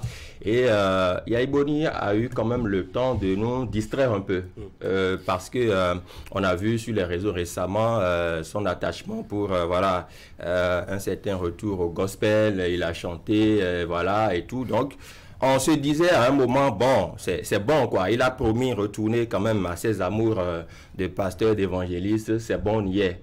Sauf que, il a fallu le congrès de ce samedi pour nous prouver qu'en réalité, l'ancien chef d'État a toujours ces relents-là et puis il est revenu à ses anciennes amours. Franck l'a souligné tout à l'heure, il y avait quand même quelque part une petite crise à l'interne au niveau du parti les démocrates. On sait que Eric Rondeté était pratiquement partagé, sinon déchiré, soupçonné. Cela même lui a valu quelques instants d'émotion le samedi à l'ouverture des travaux. Moi j'ai vu Yahi venir. Vous savez, je pense qu'il ne faut pas être dupe. Et moi j'ai lu entre les lignes et je demandais sur ce même plateau, au courant d'une autre émission, à un élu démocrate à l'Assemblée nationale, si le congrès de Parakou ne devrait pas reconfigurer le Parti des démocrates. C'était peut-être une prédiction, c'était peut-être une conjecture, mais elle avait toute sa place dans un parti politique qui ne s'identifiait qu'au bilan d'un seul homme. Un parti politique qui s'est basé sur Boni Yahi pour refaire sa santé sur la place politique, d'abord pour faire ses marques à l'Assemblée nationale. Sinon, voyez le tour ou les différents tours de Boni Yahi dans le Bénin à la veille des législatives dernières pour voir l'impact de ce monsieur. Voyez l'activisme de Boni Yahi depuis les législatives, sur tous les fronts sociaux, sur tous les sujets d'actualité. Il était à Malanville, à Parakou, à Semekrake. Moi, j'ai vu un Boni Yahi venir au moment où Eric Rondeté, qui jusque-là était président du parti, s'effaçait progressivement de la scène politique. On dira qu'il n'est pas bon, permettez le thème, mais je pense que c'est la caractéristique de Boni Yayi. Il n'est pas populiste peut-être comme Boni Yayi, il n'est pas un homme des bains de foule, il n'est pas un homme qui harangue les gens, c'est plutôt le politique qui depuis ses passés politiques est dans les analyses et dans la rhétorique politicienne. Et donc, cette figure pour un parti qui revendique le bilan de 10 ans de gouvernance, de changement, de refondation de Boni Yayi, je pense que cela ne rendait pas forcément service à leur parti et ils s'en sont rendus compte. Moi, j'ai vu Boni Yayi venir parce que, d'une manière ou d'une autre, le terrain lui était préparé, on lui balisait la route d'une manière ou d'une autre pour revenir au devant de la scène politique. C'est un choix. Parce que dans ce Bénin, nous avons vu des présidents s'effacer après leur gestion, Mathieu Kérékou. Il y en a d'autres qui sont revenus dans la scène politique, qui n'étaient peut-être pas président de la Renaissance du Bénin, mais étaient la figure politique principale aux côtés de ce népotisme, pas népotisme, mais de ce cercle familial qui était autour de lui, pour gérer au point où il est revenu à la mairie de Cotonou. Ailleurs aussi, c'est possible. On a vu Abdoulaye Wade, qui jusqu'aujourd'hui est président du PDS, et ça existe. Henri Konan Bédié, jusqu'à sa mort, était la figure du PDCI, bien qu'ayant exercé la fonction présidentielle. Donc c'est un choix, mais c'est aussi un choix que de s'effacer après 10 ans de gestion. Franck? Oui, je pense qu'au-delà de ce que Stanislas a dit, Yayi Boni qui à un moment donné a embrassé le gospel, et William également l'a dit, il a vu Yayi Boni venir. J'ai vu également Yayi Boni venir parce que il a d'abord, après le pouvoir, il s'est effacé un moment. Après, il s'est fait identifier, illustrer à l'international avec les rôles de médiateur qu'on lui a confiés. Après, il s'est installé au pays, il s'est réinstallé au pays, j'allais dire, pour commencer véritablement par faire la politique. Il a d'abord chanté pour adoucir un peu les mœurs, pour dire, écoutez, Dieu, et tout ça. Ensuite, il a travaillé la psychologie des Béninois, ce que les Béninois aiment bien parce qu'on considère que avec Patrice Talon, c'est un peu dur, les réformes. Donc, il a eu le temps d'aller pleurer, par exemple, à Sémé, il est allé à Malambé. Il a coulé les larmes. Il a compati. Ensuite, en interne, Yaya a fait un gros travail avec des gens, quand vous voyez les Alassane Tigri, Eugène Azatasso, qui ne jouent que par Boni Yayi, ces gens-là qui lui ont mangé dans la main. Il a eu le temps de travailler leur psychologie également pour leur montrer que avec Urundete, nous n'allons pas à bon port. Il va falloir que je prenne les rênes du parti. Mais c'est vrai qu'il a de la popularité, il a encore une cote qui lui est encore plus ou moins stable. Et donc, les militants ou les patrons des démocrates voyant un peu ce qu'ils ont fait avec le tout de Boni Yayi pour les législatives, ils ont mordu à la paille et puis on a confié le parti. Est-ce qu'il pourra apporter quelque chose qu'il n'a pas déjà apporté au parti, Stanislas? Je ne pense pas. Il va peut-être apporter le populisme auquel on était habitué par le passé. Dieu merci que quand je me réfère un peu à la loi fondamentale de notre pays, à moins d'un cataclysme, on sait que bon, il ne sera candidat à rien. Donc voilà, en tout cas constitutionnellement, on peut être rassuré au-delà de l'émotion. Il y a Mathias qui était que Boni Yayi revienne président, le Bénin ne s'en mourra pas. Le Bénin ne s'en mourra peut-être pas, mais ça ne sera peut-être pas bien aussi, parce qu'il faut voir les choses dans ce sens. Revenir prendre la tête d'une formation politique de l'opposition, on peut se demander à quelle fin. On peut utilement se demander, mais pourquoi Boni Yayi se gêne-t-il pour autant? Je voudrais aussi convoquer à l'attention de tous ceux qui nous suivent que Boni Yayi était quand même président d'honneur du parti lorsque Éric Ndouyete avait été fait président de cette même formation politique. Est-ce que Boni Yayi, dans le temps, avait accusé le coup, genre digérer le fait que Éric Ndouyete soit porté à la tête de ce parti politique? Ce sont des questions qu'on est en droit de se poser aujourd'hui parce que quand on voit un peu le déroulement des choses, la succession des différents événements, on se dit, a-t-il pu digérer ça pendant toutes ces années? Et puis, on ne peut pas nous empêcher de lire entre les lignes. On sait aussi que la récente réception par le chef de l'État Éric Ndouyete n'est pas facilement, en tout cas n'est pas trop bien perçu par Boni Yayi. Ceci mis dans cela, non, nous sommes des analystes, on peut analyser. Ceci mis dans cela, on comprend pourquoi Boni Yayi a voulu prendre les rênes de cette formation politique. Mais lui-même, on parlait de la Marina et bien avant justement. Et donc ça ne devrait pas être Éric. En tant qu'associé chef d'État. Qu'est-ce qui va changer? Qu'est-ce qu'il peut apporter à ce parti de sa position position-là. Ce que nous savons de mieux de Yayi Boni, c'est sa popularité. Et effectivement, dans un mouvement politique, on a toujours besoin d'une personnalité de ce genre qui va drainer du monde, qui peut aller au front. Et ça, Yayi Boni sait bien le faire. Mais en même temps, est-ce que c'est ce qui est bien? Parce que mon inquiétude, c'est que nous allons assister à du Yayi contre Talon, du Talon contre Yayi, et ça ne donne rien de bon. Depuis 2019, nous avons vu tout ce que nous avions connu comme crise politique. En 2021, pareil, parce que si ce n'est pas que l'autre a trahi l'autre, c'est que l'autre a enfermé l'autre à la maison, et puis l'atmosphère est polluée. 41 jours, 51 52. Bon, désolé, 52. Mes souvenirs ne sont pas très précis là-dessus. Oui. Les cartes politiques se rebattent. Vous savez, jamais on a quitté cette configuration Yayi contre Talon depuis ces dernières années au Bénin. Les rencontres à Abidjan avec Alassane Ouattara ou Faure Gnassingbé n'ont substantiellement rien changé. Parce que Yayi a pris le temps de digérer ses échecs vis-à-vis de Patrice Talon depuis 2016 jusqu'à même en 2019 et est en train de revenir en force sur... Parce que même du côté de la mouvance présidentielle, rien ne va changer dans le fond. Parce que même du côté de la mouvance présidentielle, on ne nous propose aucun programme de société. Tous s'agglutinent autour de Patrice Talon et ça va jouer le même jeu autour de Boni Yayi, revendiqué, parce que même des gens d'un certain âge encore vivants vous diront qu'ils sont nostalgiques de la révolution de Mathieu Kérékou, bien qu'ayant des travers qui sautent à l'œil, des travers hitlériens.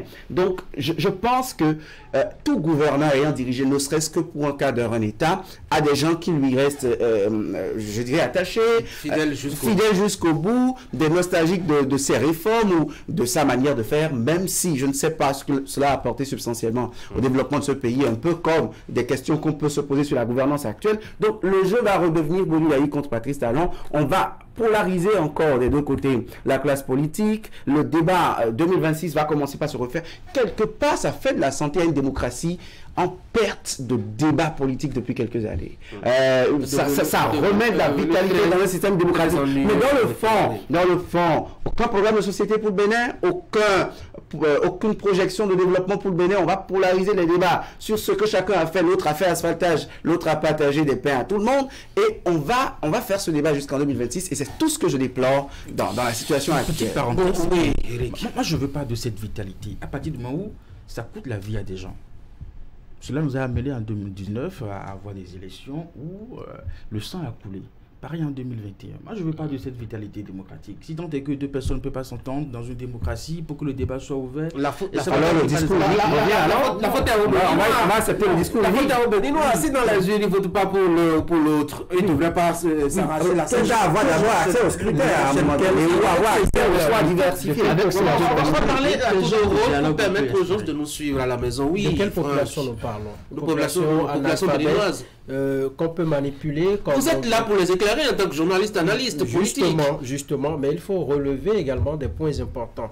Allez, lorsque j'écrivais ce commentaire hier, je me dis, mais tiens, si Boni Yayi devient le président des démocrates, ça veut dire que Talon va signer le décret le nommant comme le chef de file de l'opposition. Ça donne mal à la tête. Ça m'a fait un peu sourire, tout simplement. Ça m'a fait un peu de sourire, mais les autres ont tout dit. L'épiternel guéguerre entre Talon et Yayi, ça va refaire surface. Nous allons traîner cela jusqu'en 2026 parce que jamais à jamais, le régime en place ne voudra perdre le pouvoir pour le donner.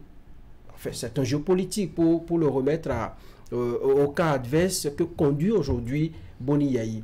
Alors, si Boni Yayi veut réussir à ce poste, il a des défis de l'unité, si tant est qu'on reproche à Eric Ourundete de ne plus faire l'unanimité à cause d'un griffe manque de confiance. Il va faire au niveau il va rechercher l'unité, concilier toutes les positions, parce que là maintenant, eh bien, je ne vois pas Eric Ourundete gober tout ce que Yayi Boni va faire, ainsi de suite. Il a d'autres choix peut-être? Non, il aurait souhaité garder la présidence du parti. Ensuite, il doit bien négocier les rendez-vous politiques et changer, à mon avis, de discours. Parce que là, il s'agit du Bénin. C'est vrai, il faut critiquer. Parce qu'apparemment, il y a eu des mots forts. Il y a eu des discours assez assez acerbe contre le régime. Parce que leur rôle, ils sont dans leur rôle. C'est pas la première fois on assiste à ça.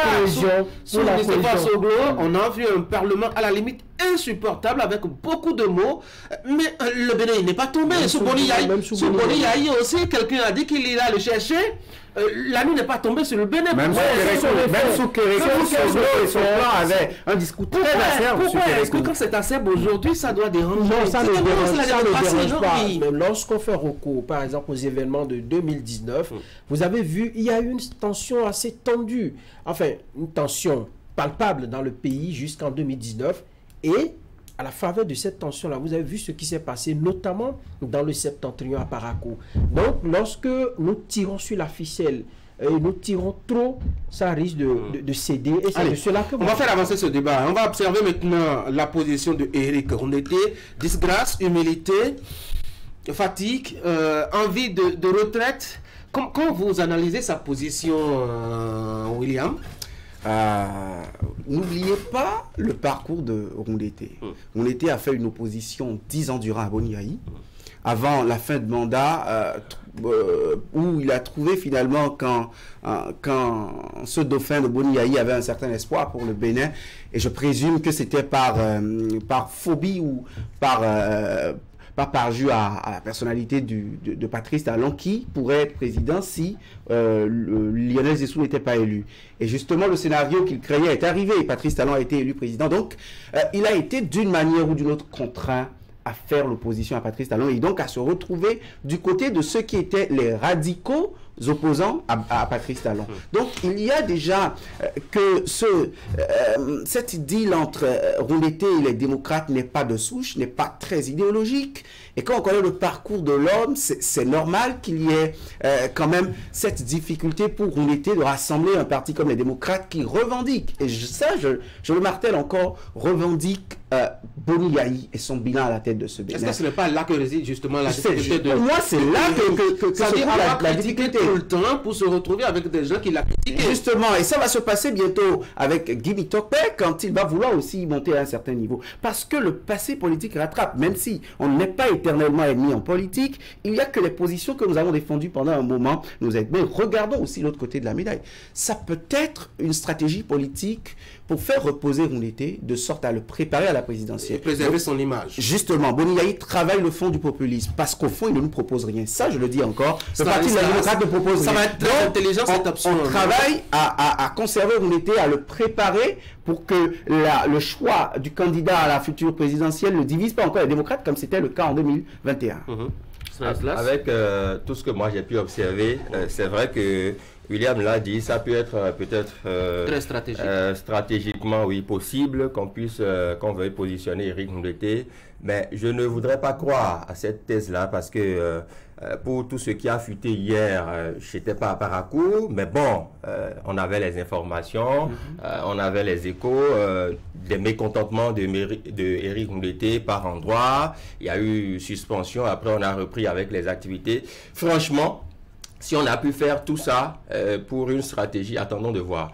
Mais ce que moi je voudrais dire, c'est que Boni Yahi a apporté beaucoup au niveau du parti politique, les démocrates, même les derniers résultats aux législatives, notamment dans certaines circonscriptions électorales.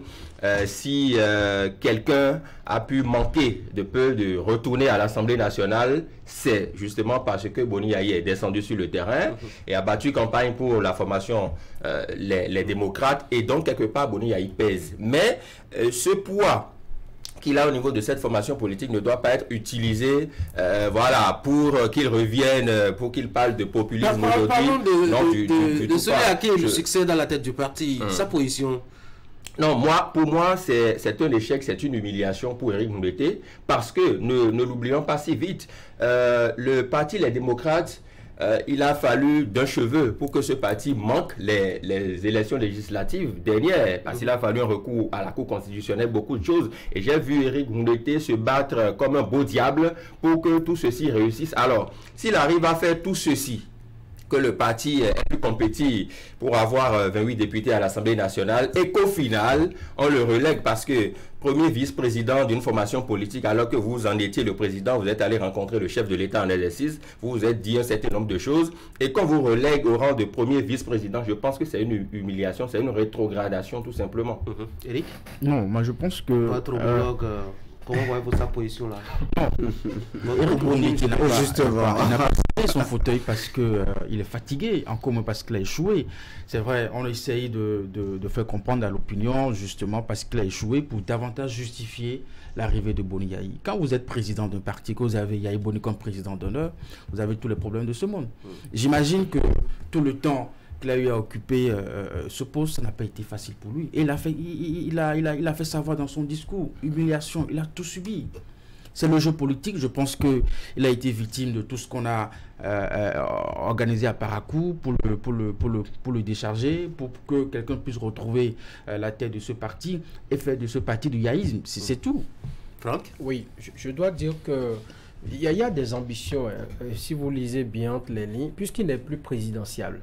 En 2026, ne soyez pas surpris que Yayi conduise la liste qui doit aller aux législatives pour se retrouver à l'Assemblée, chercher même ambitionner. On avait juré par tous les dieux que ce sera le cas en 2023, rien n'est arrivé.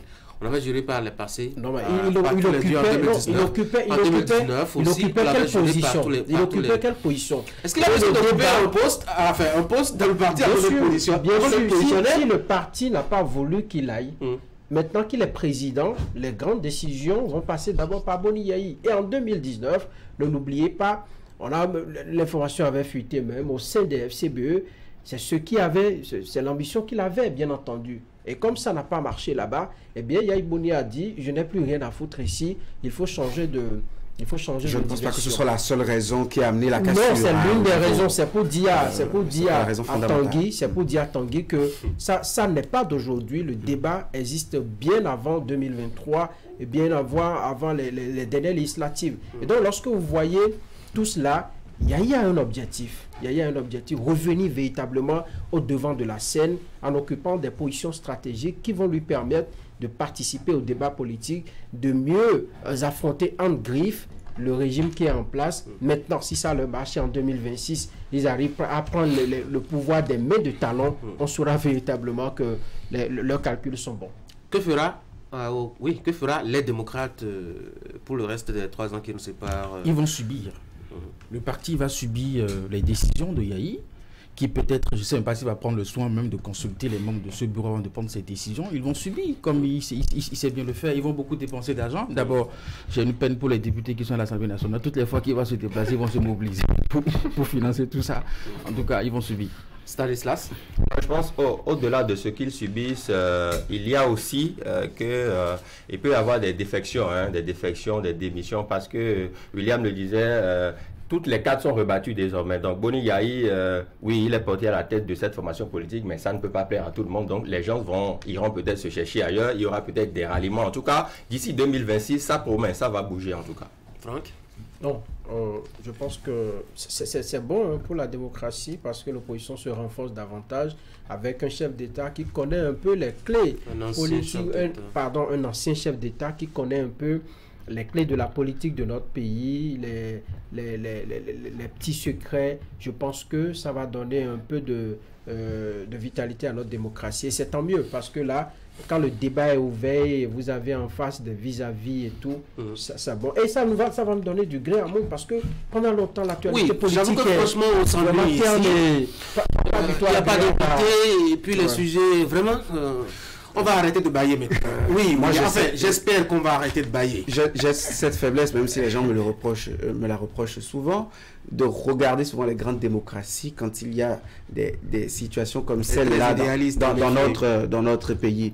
Regardez le débat de la succession au poste de speaker à la Chambre des représentants aux États-Unis et vous verrez derrière la main de Trump et la main d'Obama. Tous deux sont d'anciens chefs d'État et de 2 différents partis politiques opposés aujourd'hui aux États-Unis. Je pense que c'est à un scénario comme celui-là que nous revenons au Bénin où d'anciens chefs d'État tirent un peu les ficelles. Parfois ça va jusqu'à la cassure comme en Côte d'Ivoire, mais parfois ça permet une certaine vitalité du débat politique et quand vous me posez la question de savoir ce que le Parti des démocrates devient, c'est que ce parti va ressembler beaucoup plus à Boni Yayi désormais, qui était obligé à un moment donné de brandir le nouveau logo de son parti pendant les législatives, je voulais dire. Ce parti va davantage faire moins de place au Boni Yayi mais, ou au Boni Yayi mais avec bémol. Ce parti sera un peu plus pour les pro-Boni Yayi, ou surtout ces grands noms que nous connaissons, la gouvernance Yayi, qui jusque-là n'ont pas été récompensés, ne sont pas à l'Assemblée nationale, sont en train de faire leur disgrâce politique depuis 2016. Maintenant, quitte à ce que le débat politique renaisse, quitte à ce que les esprits se calment et nous proposent un parti politique, les démocrates, qui ira au-delà de la personnalité de Boni Yayi, qui ira au-delà de 2026, un parti qui a un grand projet de société, parce que Boni Yayi est un humain, un jour il peut partir, Dieu peut l'appeler un jour, Eric Koulete, pareil, tous ces hommes qui sont là, oui, mais par construire un parti d'idéologie, sinon ils auront rejoint par grand héroïsme les partis de la mouvance présidentielle qui n'ont de trompette que Patrice Talon et qui ne s'entourent que de ça et qui sont effrayés quand on parle de 2026. Et puis, Talon n'a pas dit son dernier mot. Quand ça va vers ce qui se passe là, j'attends de voir. Il est militant LD?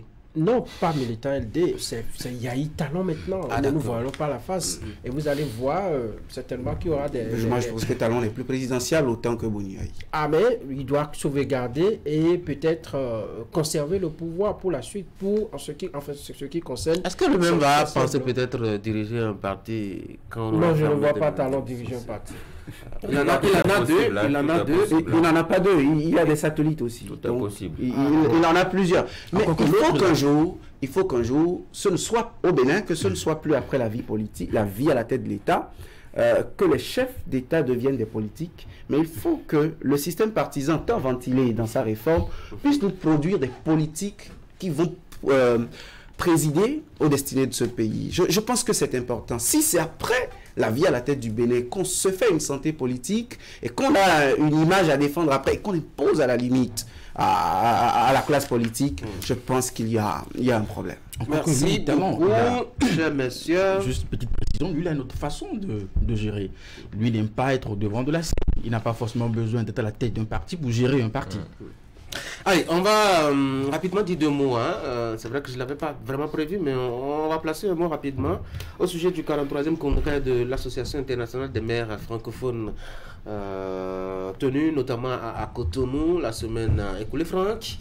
Rendez-vous de lumière sur le Bénin, sur Cotonou, mais les décisions aussi, il faut s'intéresser à cela. Oui, rendez-vous de lumière, c'est bien au-delà. Moi, je pense que les maires nous avons eu le plaisir de recevoir une maire d'une commune du Cameroun qui est passée ici, c'est une dame, et tout le bien qu'elle a dit de cette rencontre, je pense que au-delà de l'aspect scientifique, de l'aspect protocolaire de cette rencontre, c'est un véritable brassage.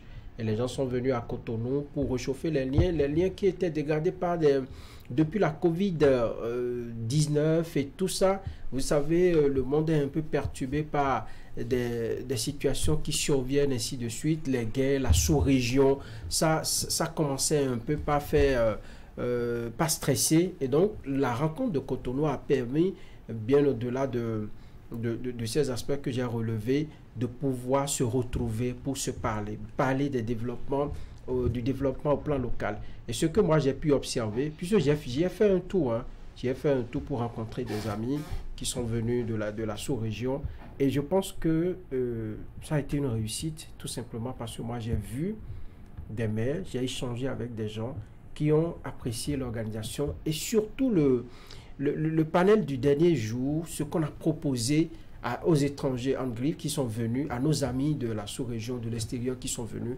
Je pense que Lucas Atropo a gagné le pari d'une bonne organisation, et de telles rencontres, on avait Anne Hidalgo, c'est ça, maire de Paris, on avait d'autres représentants qui sont venus de l'Hexagone, et je pense que même la France qui aujourd'hui, dit-on, n'est plus trop présente dans la sous-région, la France s'est fait représenter, et c'est important pour les relations communes. Tant mieux pour la francophonie, tant mieux pour l'exercice démocratique en cours, je voulais dire l'expérience de la décentralisation en cours dans nos États, tant mieux également pour ces villes qui désormais partent un peu plus aguerries sur le développement axé sur la culture et les arts, bien que ce soit des diversités, on est tenté de dire des dissemblances entre nous, ces éléments peuvent être des points, des leviers sur lesquels on peut développer nos communes, tant mieux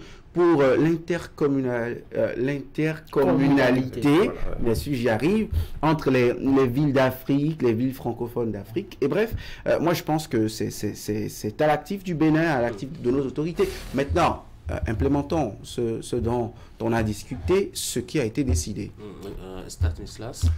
Pour moi, c'est le problème de l'implémentation qui se pose. Parce que c'est bien beau, hein, signer des accords de coopération, voilà, amener la maire de Paris, la maire de telle ou telle grande ville. Tout ça, c'est bien beau. Mais on parle du développement à la base. Les communes à la base vont retenir quoi? Les populations à la base. Quel sera l'intérêt pratique pour elles? En fait, c'est de ça qu'il s'agit. Les discours devant les écrans, les caméras, tout ça, c'est bien beau. Le 4 pots, oui, une diplomatie communale à nul autre pareil, tout ce qu'on veut, d'accord. Mais quand on a fini ça, quelles sont les retombées à court, moyen et long terme pour les populations qu'ils dirigent au niveau de la mairie de Cotonou et au niveau des autres mairies? C'est de ça qu'il s'agit. Tant qu'on ne va pas réfléchir dans ce sens, et puis voilà, organiser des... Oui, j'ai vu même des personnalités étrangères admirer la place de l'Amazone, les prouesses du Bénin. Tout ceci, c'est bien beau. Mais dans le fond, dans le concret, les populations à la base, quel sera le ressenti? Comment vont-elles être impactées de façon profonde par rapport à tout ce qui a été décidé? Donc, c'est ça, c'est bon, la diplomatie, mais il faut du concret à la base. Eric? Vous savez, hier, on pouvait venir, quand je dis hier, quelques années en arrière, on pouvait venir à Cotonou et ne rien admirer.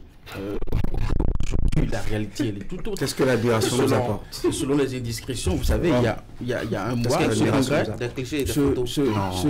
on veut du développement. Eric, ce congrès était parti pour être reporté en raison d'un certain nombre de situations avec ce qui se passe au Niger et un peu partout et tout ça. Mais le maire Lucas Tropo, étant membre de l'IMF, a pesé de tout son poids pour que le congrès reste à Cotonou et ça a été fait. Et ce qui témoigne le plus, ce n'est pas le maire, ce n'est pas ses collaborateurs, ce sont les invités que nous avons reçus pour avoir vu les infrastructures, la propriété dans la ville et qui ont comparé Cotonou à Kigali. Déjà, ça commence. Et donc, il y a une dynamique qui est en cours dans ce pays qu'il faut saluer et davantage, justement. En termes de retombées, vous savez, quand vous signez un accord de partenariat avec une ville comme Paris, c'est pas qu'on se lève du jour au lendemain qu'on se retrouve aussi. C'est un long processus. Nous connaissons les Français en termes d'exigences et puis tout ça. Quand la maire a été reçue, a été accueillie à l'aéroport, elle a lancé une invitation pour les Jeux Olympiques. Donc ça veut dire que dans ce cadre, il y a des Béninois qu'on va identifier dans le secteur des arts et de la culture qui pourront vraiment participer à ce grand rendez-vous. Vous avez des coopérations sud-sud qui ont été renforcées, justement, des villes du Bénin qui ont eu 4 jours justement pour échanger avec d'autres maires des autres communes. Et puis une décision forte, c'est la déclaration des maires du Sahel, pour montrer que si même entre États, des rapports peuvent être tendus et qu'on ne peut plus échanger, entre communes, on doit pouvoir échanger. Et ça a été la voix des maires du Niger, du Burkina Faso et puis du Mali. Nous savons également la situation à ce niveau et qui n'empêche pas justement ces pays à envoyer leurs représentants à Cotonou pour vivre vraiment ce congrès. Je pense que il y a la signature du Bénin qui se renforce davantage et qui montre qu'au Bénin, nous pouvons accueillir des grands événements et bien les organiser, recevoir de grandes personnalités. Et je pense que l'année prochaine, il y a encore une autre rencontre de ce genre qui se tiendra à Cotonou. Bon, le petit commerce, les hôtels qui ont accueilli des invités, moi je pense que ce sont des retombées non négligeables pour le Bénin. Hein. Donc on a fait beaucoup plus de tourisme. On a fait beaucoup plus de tourisme. Si ça se résume à l'admiration oui, mais ça rapporte quand vous admirez vous allez quelque chose, juste ça vous fait déplacer, ça vous fait dépenser, vous restez dans le pays.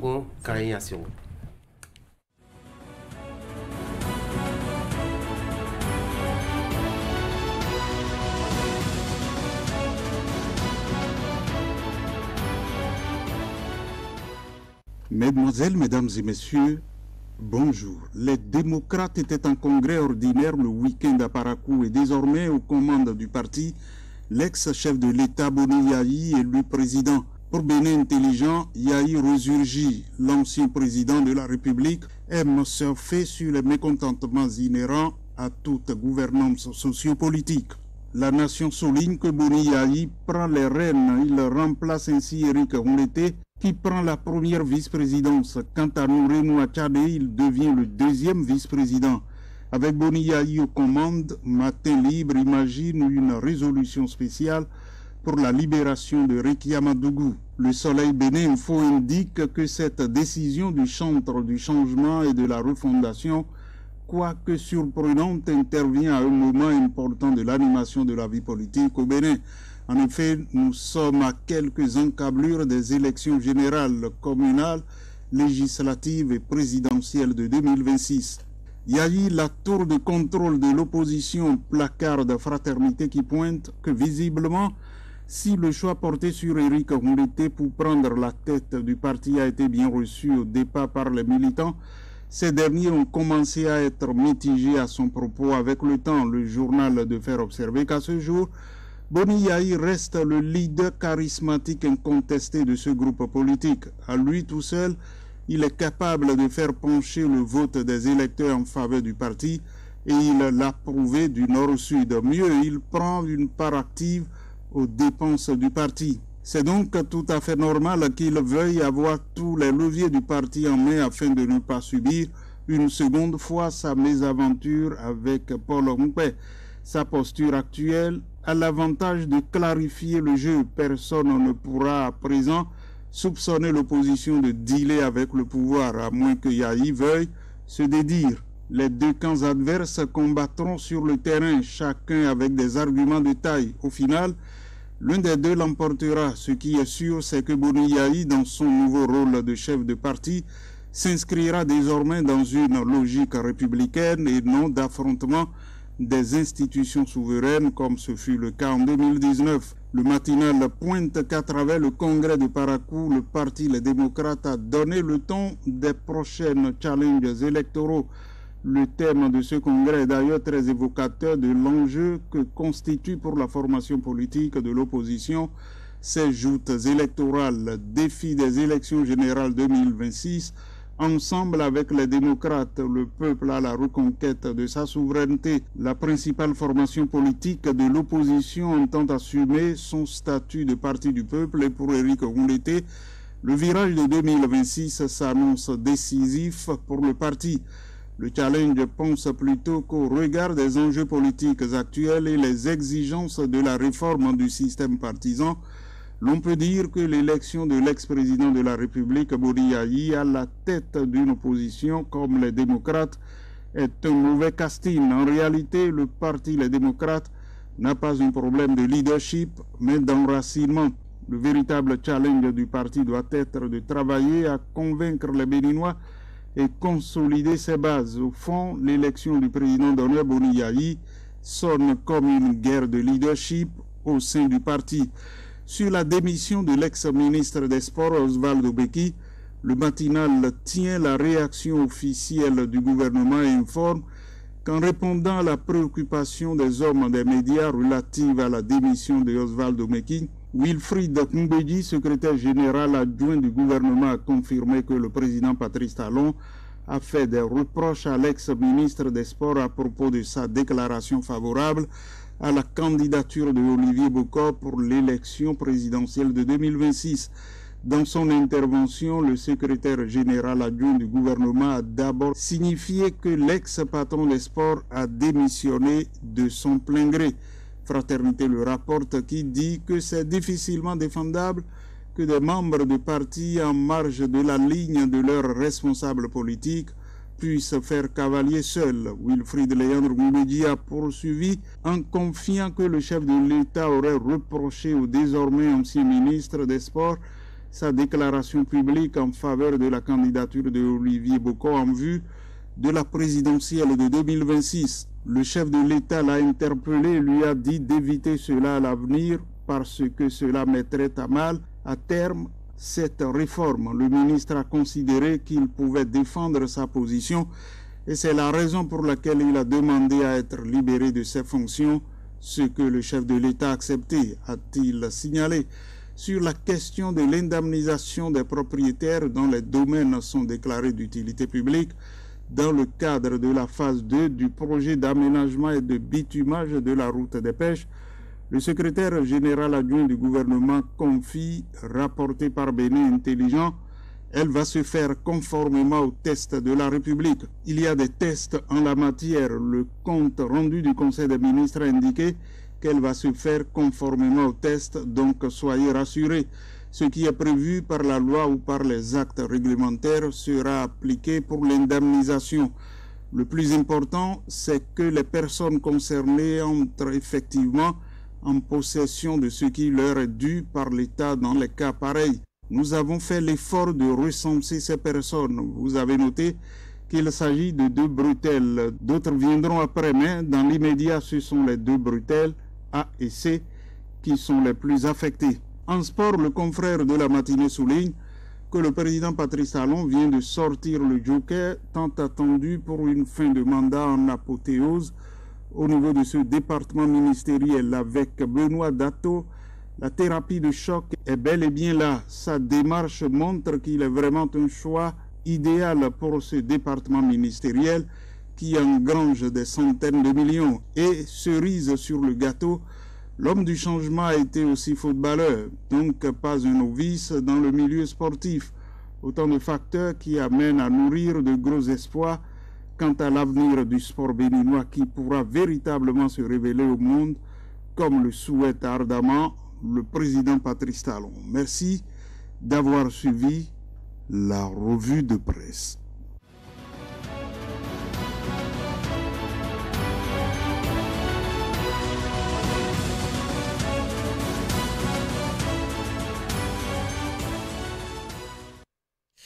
Mesdames et messieurs, c'est la fin d'Actu Matin. Merci d'avoir été là. Je vous rappelle qu'hier, la jeunesse africaine célébrait un homme, Thomas Sankara notamment.